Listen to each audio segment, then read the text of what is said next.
Bon les gars, du coup j'ai déjà commencé ma session de trading. Alors j'ai commencé à tracer mes setups, je vais vous expliquer rapidement. Donc grossièrement, la première des premières étapes, ça va être d'aller sur les graphiques et de cerner la tendance sur les hauts time frames. Donc on va cerner la tendance dans un premier temps et ensuite on va repérer des zones à forte probabilité de retournement, tracer les red zones, la zone des 50%, etc. Donc les zones qui vont nous intéresser grossièrement, qu'on va surveiller pour ensuite chercher notre trade en LTF. Donc là j'ai placé toutes mes alertes, comme vous pouvez le voir.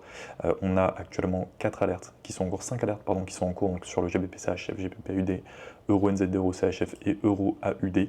Donc nos setups sont tracés, on va attendre que le prix revienne dans nos alertes pour ensuite me remettre sur les graphiques et commencer à surveiller mes setups.